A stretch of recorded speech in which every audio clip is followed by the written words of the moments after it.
Tunay siyang banal at dakila.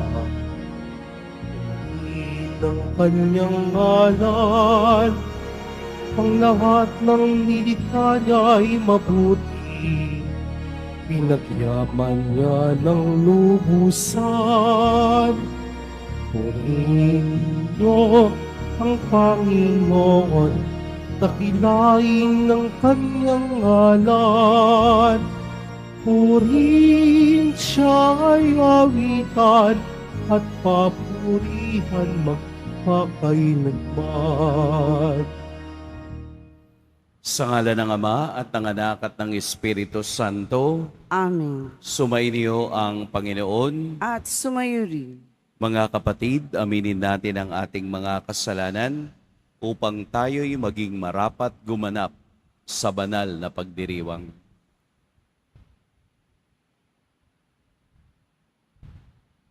Tayo pong lahat, inaamin ko sa makapangyarihang Diyos At sa inyong mga kapatid, nalubha akong nagkasala sa isip, sa salita at sa gawa, at sa aking pagkukulang. Kaya isinasamo ko sa mahal na Birheng Maria, sa lahat ng mga anghel at mga banal, at sa inyong mga kapatid, na ako'y panalangin sa Panginoong ating Diyos. Kaawaan tayo ng makapangyarihang Diyos, patawarin tayo sa ating mga kasalanan, at patnubayan tayo sa buhay na walang hanggan. Amen. Panginoon, kaawaan mo kami. Panginoon, kaawaan mo kami. Kristo, kaawaan mo kami. Kristo, kaawaan mo kami. Panginoon, kaawaan mo kami. Panginoon, kaawaan mo kami. Manalangin tayo. Ama naming makapangyarihan, kaming mga tinubos mo at kinupkop, ay tunghayan mo ngayon sa iyong kagandahang loob, upang sa pagsampalataya sa anak mong si Kristo, makamtan ang kalayaan at pamana sa piling mo. Sa pamamagitan niya, kasama ng Espiritu Santo, magpa sa walang hanggan. Amen. Magsiupo muna po ang lahat. Pagbasa mula sa unang sulat ni Apostol San Pablo sa mga taga-Korinto. Mga kapatid, tungkol naman sa mga walang asawa, wala akong maibibigay na utos mula sa Panginoon. Ngunit bilang isang taong mapagkakatiwalaan dahil sa habag sa akin ng Panginoon, magbibigay ako ng aking kuro-kuro. Dahil sa matinding kahirapan sa kasalukuyan, inaakala kong mabuti pa sa isang tao ang manatili sa kanyang kalagayan. Ikaw ba'y may asawa na? Huwag kang makikipaghiwalay. Wala ka pa bang asawa? Huwag mong hangaring magkaasawa. Kung ikaw ay mag-asawa, hindi ka nagkakasala. At kung ang isang dalagay mag-asawa, hindi siya nagkakasala. Ngunit magdaranas sila sa mga kahirapan sa buhay na ito, at iyan ang ibig kong maiwasan ninyo. Ito ang ibig kong sabihin, mga kapatid. Malapit na ang takdang panahon, kaya't mula ngayon, ang mag-asawa'y mamuhay na parang walang asawa. Ang mga nananangis na parang di nananangis. Ang mga nagagalak ay parang di nagagalak. At ang mga namimili na parang walang ari-arian, at ang mga nagtatamasa sa sanlibutan ito na parang di nila ito alintana. Sapagkat ang lahat ng bagay sa daigdig na ito'y mapaparam. Ang salita ng Diyos. Salamat sa Diyos. O kabiyak ng hari namin, ang payo ko'y ulinigin. O kabiyak ng hari nahin, ang payo ko'y ulinigin. O kabiyak nitong hari, ang payo ko'y ulinigin. Ang lahat mong kamag-anak at ang madla ay limutin. Sa taglay mong kagandahan, ang hari ang paibigin. Siya'y iyong Panginoon, marapat na iyong sundin. O kabiyak ng hari namin, ang payo ko'y ulinigin. Ang prinsesa sa palasyo ay pagmasdan mo't anong ganda. Sinulid na gintong-ginto ang niyaring damit niya. Sa makulay niyang damit, sa hari ay pinapunta. Haharap sa haring iyaong mga abay ay kasama. O kabiyak ng hari namin, ang payo ko'y ulinigin. Sama-samang magsasaya, ang lahat ay nagagalak, na pumasok sa palasyo at sa hari ay humarap. Darami ang iyong supling, sa daigdig maghahari, kapalit ng ninuno mo sa sinundang mga lahi. O kabiyak ng hari namin, ang payo ko'y ulinigin. Magsitayo na po ang lahat.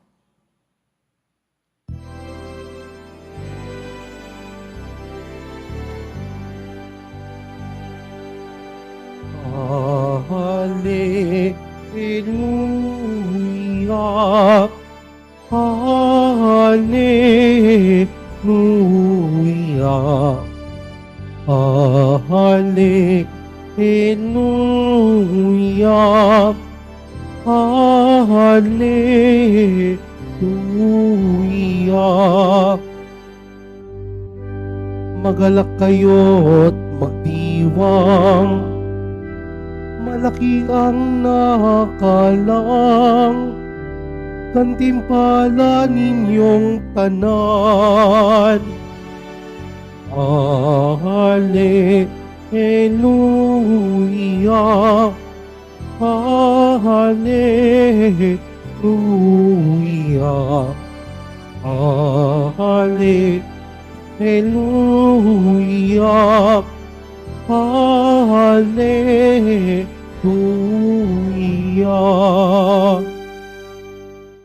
Sumainyo ang Panginoon. At sumayo rin. Ang mabuting balita ng Panginoon ayon kay San Lucas. Papuri sa iyo, Panginoon. Noong panahong iyon, tumingin si Jesus sa mga alagad at kaniyang sinabi, "Mapalad kayong mga dukha, sapagkat ang Diyos ang maghahari sa inyo. Mapalad kayong mga nagugutom ngayon, sapagkat kayo'y bubusugin. Mapalad kayong mga tumatangis ngayon, sapagkat kayo'y magagalak. Mapalad kayo kung dahil sa anak ng tao, kayo'y kinapopuotan, ipinagtatabuyan at inaalimura ng mga tao, at pati ang inyong pangalan ay kinasusuklaman. Magalak kayo at lumukso sa tuwa kung ito'y mangyari, sapagkat malaki ang inyong gantimpala sa langit. Gayon din ang ginawa ng kanilang mga ninuno sa mga propeta. Ngunit sa aba ninyong mayayaman ngayon, sapagkat nagtamasa na kayo ng kaginhawahan. Sa aba ninyong mga busog ngayon, sapagkat kayo'y magugutom.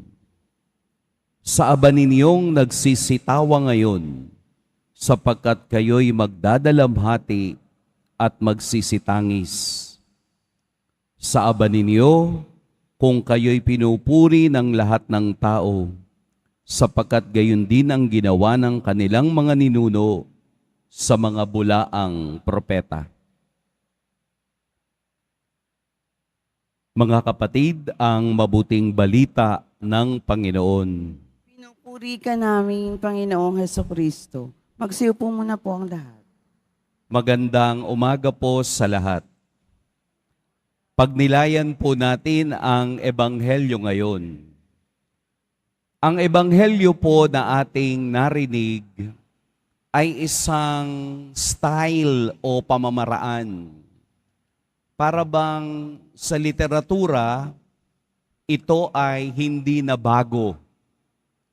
Ito ay dati nang ginagamit ng mga tao noong unang panahon na sila ay naglalakbay o sa kasaysayan ng Israel. Ang tawag po dito sa literaturang ganito ay blessings and curses. Yun po bang ang mga matatanda noong unang panahon ay magbabasbas sa mga bata. At sa kaniyang pagbabasbas, hindi lamang ito natatapos sa pagbabasbas, kung hindi mayroon ding curses o judgment na ipinapahayag. Halimbawa po, ano po ba ang ikaapat na utos ng Diyos? Mahalin mo ang iyong ama at ina. Ito yung utos ng Diyos na may pangako. Sapagkat kung ikaw ay nagmamahal sa iyong mga magulang, ikaw ay pagpapalain at ang iyong sambahayan. Kahit hindi mo idugtong doon ang curses o judgment, nakapaloob doon sa pangako na ang sino mang gumagalang at nagmamahal sa magulang ay pagpapalain ng Diyos. So kapag hindi ka nagmahal, it follows na hindi ka babasbasan. Sa atin pong ebanghelyo ngayon na ipinangaral ni Jesus, mayroon pong 4 na papapalad na blessing at 4 na judgment o curses. Nagamit na po ito nung panahon at makikita natin sa libro ng Leviticus at Deuteronomy ang mga forma ng blessings and curses. Ang blessings and curses doon sa libro ng Leviticus at Deuteronomy ay mga temporal blessings and curses. Ano pong ibig sabihin ng temporal? Ito ay nakapaloob lamang sa ordinaryong nararanasan ng tao. Halimbawa ay blessing para sa ulan. At kapag nag-blessing para sa ulan, ibig sabihin magkakaroon ka ng maraming ani. Ano ang curses? Kapag hindi ka nag-alay, na galing doon sa iyong ani, that will be the curses. Temporal ang atake ng blessings and curses noon. Pero bakit ginamit ni Jesus ngayon? Makita ninyo ang kaibahan. Sa libro ng Leviticus at Deuteronomy, ito ay temporal. Ibig sabihin, nawawala, nauubos, natatapos. Sa paggamit ni Jesus, ito ngayon ay pang buhay na walang hanggan. Kaya kung ikaw ay nakaka-relate sa sinabi ni Jesus ngayon, mapalad kayong mga dukha sapagkat ang Diyos ang maghahari sa inyo. Mayroon ng binanggit na kaharian ng Diyos, nangangahulugang hindi na ito temporal. Ito na ay usaping makalangit sa mga taong sumusunod at naniniwala sa kaniyang salita. Kaya nga po, curses and blessing. Blessing ang maging mahirap. Curses ang maging mayaman. sa aba ninyong mayayaman. Blessing ang maging makaramdam ng gutom and curses. Yung busog ngayon at kayo naman ang magugutom sa susunod na panahon. Blessing ang umiiyak ngayon sapagkat tatanggapin mo naman ang ligaya sa kaharian ng Diyos. Blessing ang inuusig ngayon sapagkat tatanggapin mo sa kaharian ng Diyos ang trono, ang korona ng pagpapala. Lumalabas po na masama bang maging mayaman?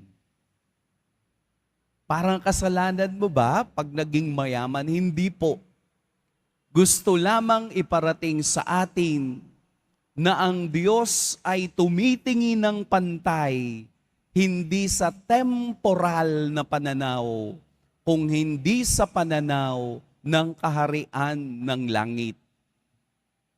Ibig sabihin, ang lahat ng meron tayo ay kailangang hindi mo gagamitin sa temporal na bagay, kung hindi gagamitin mo siya para sa kaharian ng Diyos. Meron ka, mayaman ka, hindi ka nagugutom, palagi kang masaya.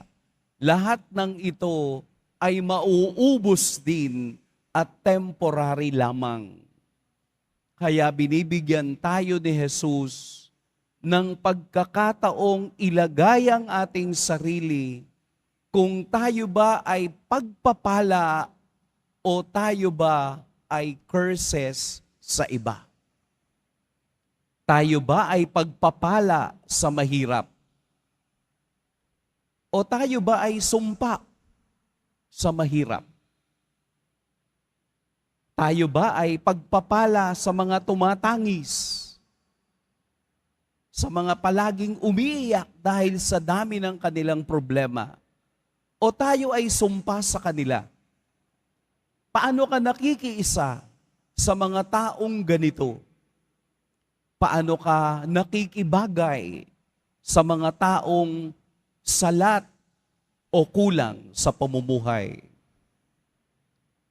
Yes, we are blessed because God has given us these blessings. Pero paano naman yung kabilang side?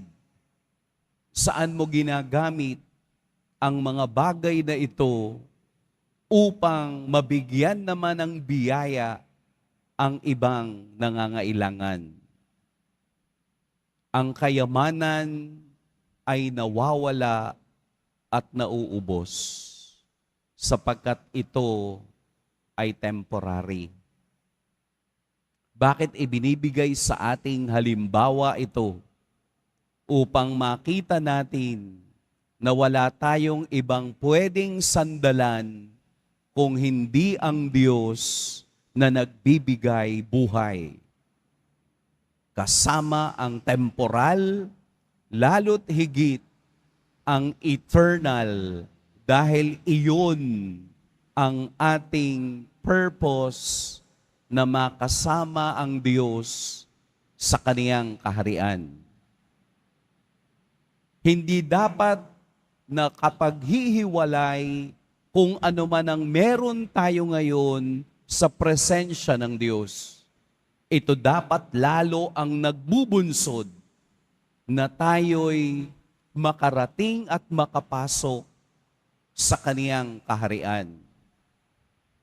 Mas madali nga sa mayayaman sapagkat pwede niyang gamitin ang kayamanang ito sa kaluwalhatian ng Diyos. Madali rin sa mahihirap sapagkat wala siyang inaasahan kung hindi ang kaalwan ng Diyos sa kanilang buhay. Lahat ng ito, lahat ng karangyaan na pwede nating makita sa mundong ito ay temporary. sapagkat inaanyayahan tayo ng Diyos sa pagbasa ngayon, sa Ebanghelyo ngayon, na sukatin natin ang nilalaman ng puso upang tayo'y makasunod sa kaniyang kaharian.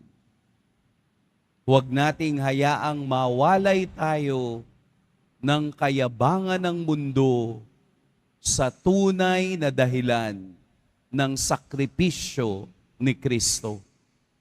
Ang kaniyang awa at pag-ibig ay tunay na dumadaloy sa mga taong nararamdamang sila'y dukha sa harapan ng Diyos.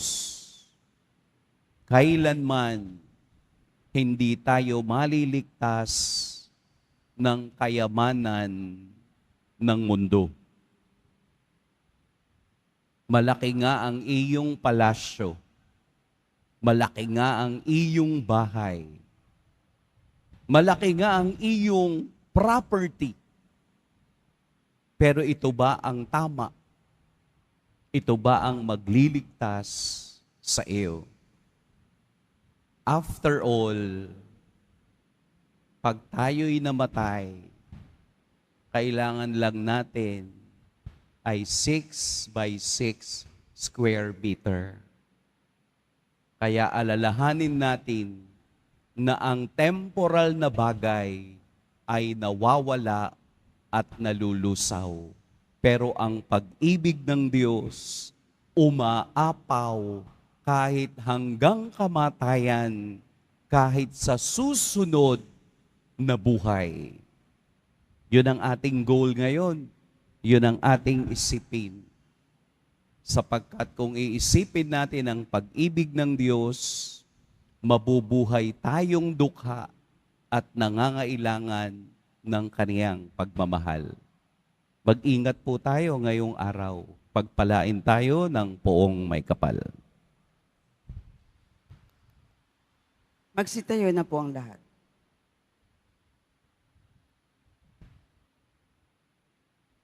Minamahal kong mga kapatid, mayaman man o mahirap, lahat tayo ay sama-samang tinatawag ng Diyos bilang kaniyang mga anak ng kaharian. Manalangin tayo sa Ama ng may tunay na puso. Diyos ng pagpapala, lingapin mo kami. Diyos ng pagpapala, lingapin mo kami. Ang simbahang dumaranas ng pag-uusig, naway patuloy na kumapit sa pananampalataya at tipunin ang lahat sa pagkakaisa. Manalangin tayo. Diyos ng pagpapala, lingapin mo kami. Ang mga dukha at mga nagugutom, naway tumanggap ng kanilang kabusukan sa pamamagitan ng tapat na paglilingkod ng ating mga pinuno. Manalangin tayo. Diyos ng pagpapala, lingapin mo kami. Ang mga sumasampalatayang inuusig, iniinsulto, kinamumuhian, at inaabuso, naway magbunyi sa kasiyahan ng kaharian na naghihintay sa kanila. Manalangin tayo. Diyos ng pagpapala, lingapin mo kami. Ang mga may sakit at mga matatanda, naway makadama ng kasiguruhan sa pamamagitan ng ating pag-ibig at pag-aaruga sa kanila. Manalangin tayo. Diyos ng pagpapala, lingapin mo kami. Ang mga tapat na yumao, naway tumanggap ng habag ng Panginoon sa tulong ng ating mga panalangin. Manalangin tayo.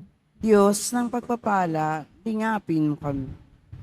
Makapangyarihang Diyos, pakinggan mo ang aming mga hinaing.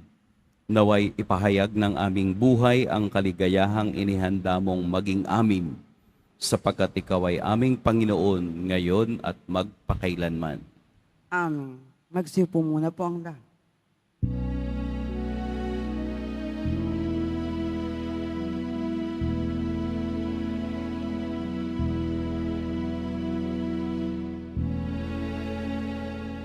Kung tinapay at na mula sa'yo muling ihahain sa kabutihan mo.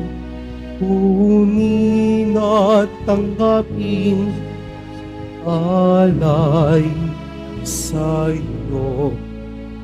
Pasasalamat ng puso. Pasasalamat ng puso. Magsitayo na po ang lahat. Manalangin kayo mga kapatid upang ang paghahain natin ay kalugdan ng Diyos amang makapangyarihan. Tanggapin nawa ng Panginoon itong paghahain sa iyong mga kamay, sa kapurihan niya at karangalan, sa ating kapakinabangan at sa buong sambayanan niyang banal. Ama naming lumikha, ikaw ang gumagawa ng wagas na katapatan at kapayapaan. Ipagkaloob mo ang iyong kadakilaan ay aming handugan ng iyong minamarapat na aming maialay at naway magkaisa kami sa pakikinabang sa banal na paghahain ngayoy ipinagdiriwang sa pamamagitan ni Hesukristo kasama ng Espiritu Santo magpa sa walang hanggan. Amen. Sumainyo ang Panginoon. At sumayo rin. Itaas sa Diyos ang inyong puso at diwa. Itinaas na namin sa Panginoon. Pasalamatan natin ang Panginoong ating Diyos. Marapat na siya ay pasalamatan. Ama naming makapangyarihan, tunay ngang marapat na ikaw ay aming pasalamatan. Sa iyong paglingap at kagandahang loob, ang tao'y nilikha mo't pinangasiwa sa sansinukob. Sa hangad mong siya'y iwastong lubos, siya'y pinagdusa mo sa kaniyang pagtalikod. Sa iyong magiliw, iyong ipinahintulot na makabalik siya sa pamamagitan ni Kristo Jesus. Kaya kaisa na mga anghel na nagsisiawit ng papuri sa iyo, nang walang humpay sa kalangitan, kami nagbubunyi sa iyong kadakilaan. Santo, Santo, Santo, Panginoong Diyos ng mga hukbo, napupuno ang langit at lupa ng kadakilaan mo. Hosana sa kaitaasan. Pinagpalang na parilito sa ngalan ng Panginoon. Hosana sa kaitaasan. Magsiluhod po ang lahat. Ama naming banal, ikaw ang bukal ng tanang kabanalan. Kaya't sa pamamagitan ng iyong Espiritu, gawin mong banal ang kaloob na ito upang para sa aming maging katawan at dugo ng aming Panginoong Hesukristo. Bago niya pinagtiis ang kusang loob na maging handog, hinawakan niya ang tinapay, pinasalamatan kaniya, pinaghati-hati niya iyon, iniabot sa kaniyang mga alagad at sinabi, "Tanggapin ninyong lahat ito at kanin, ito ang aking katawan na ihahandog para sa inyo."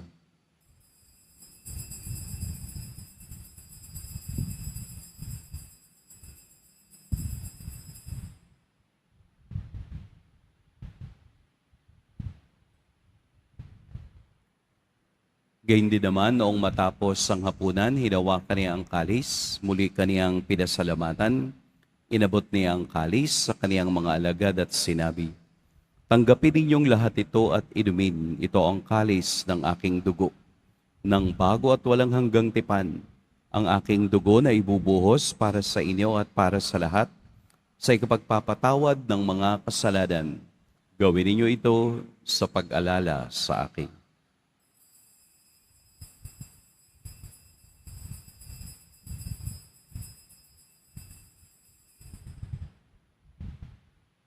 Magsitayo po ang lahat.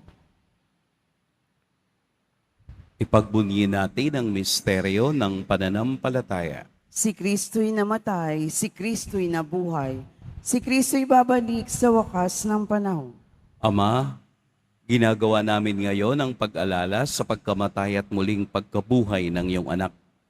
Kaya't iniaalay namin sa iyo ang tinapay na nagbibigay buhay at ang kalis na nagkakaloob ng kaligtasan. Kami nagpapasalamat dahil kami iyong minarapat na tumayo sa harap mo para maglingkod sa iyo. Isinasamo namin kaming magsasalo-salo sa katawan at dugo ni Kristo ay mabuklod sa pagkakaisa sa pamamagitan ng Espiritu Santo. Ama, Lingapin mo ang iyong simbahang laganap sa buong daigdig. Puspusin mo kami sa pag-ibig kay San Francisco na aming Papa at ni Jose na aming Obispo at ng Tanang Kaparian. Alalahanin mo rin ang mga kapatid naming nahimlay nang may pag-asang sila'y muling mabubuhay, gayon din ang lahat ng mga pumanaw.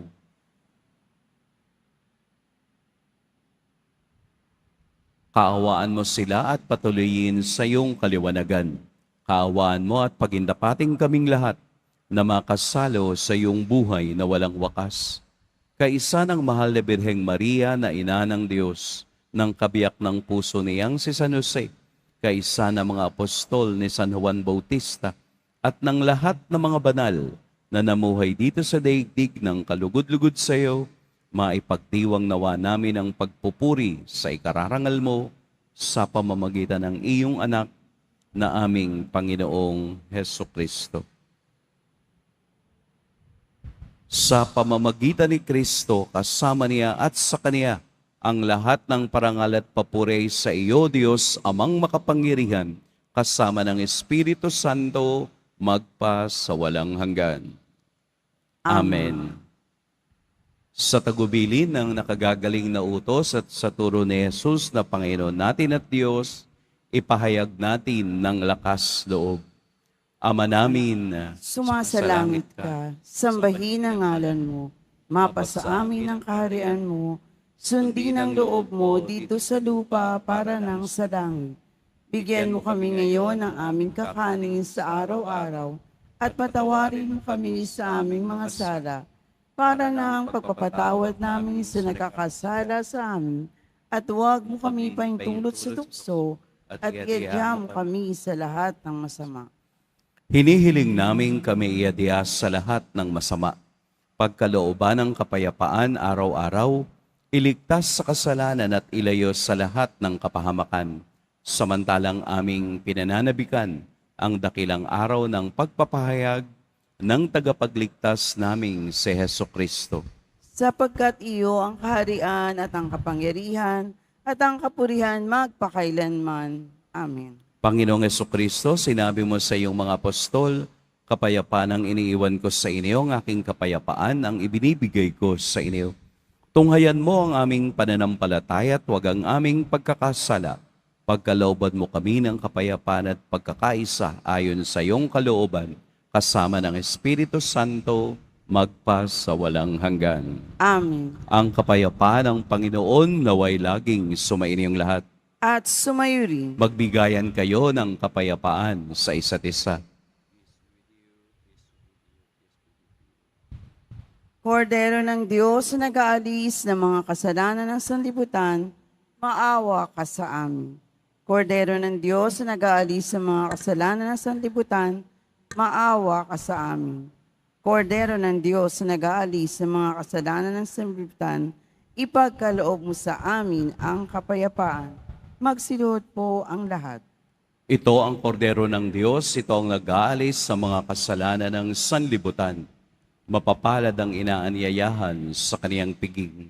Panginoon, hindi ako karapat-dapat na magpatuloy sa iyo, ngunit sa isang salita mo lamang ay gagaling na ako.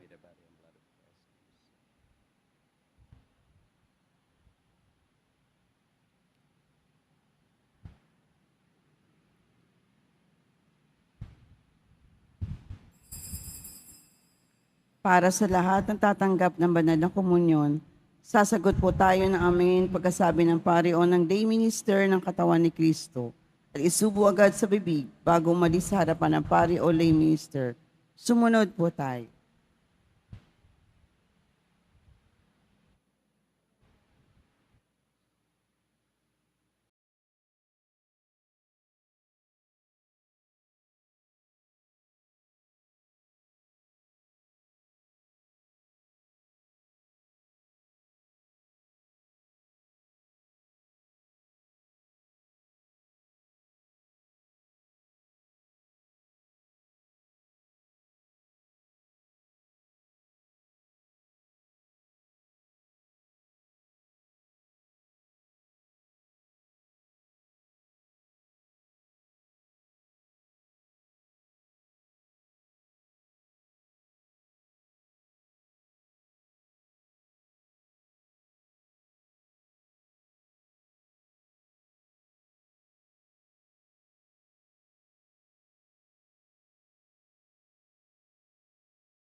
Manalangin tayo.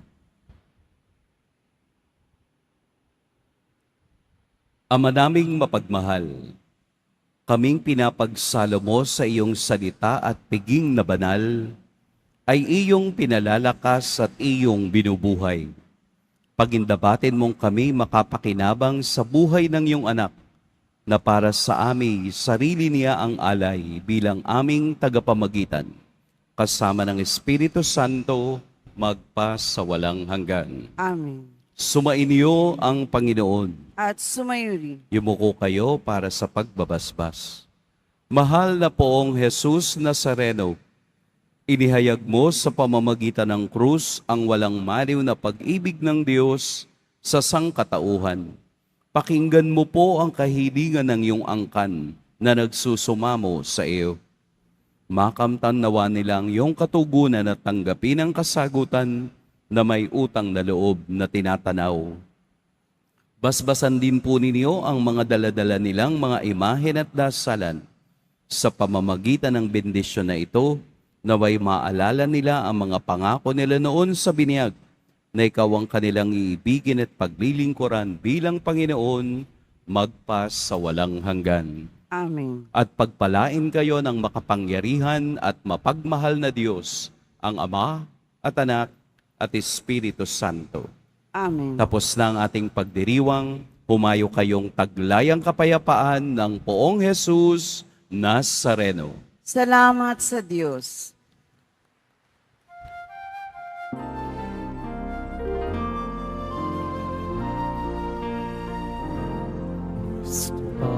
Padre Jesus Nazareno, sinasamba ka namin.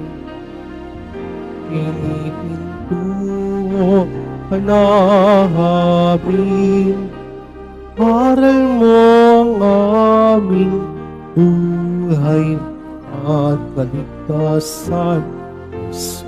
Padre Jesus Nazareno, iligtas mo kami sa kasalanan. Ang krus mong pinamatayan ay sagisag ng aming kalikasan. Nuestro Padre Jesus Nazareno, dinarangal ka namin. Nuestro Padre Jesus Nazareno, iwan natin at amin. Nuestro Padre Jesus Nazareno, dinarangal ka namin. Nuestro Padre Jesus Nazareno, iwan natin ka namin.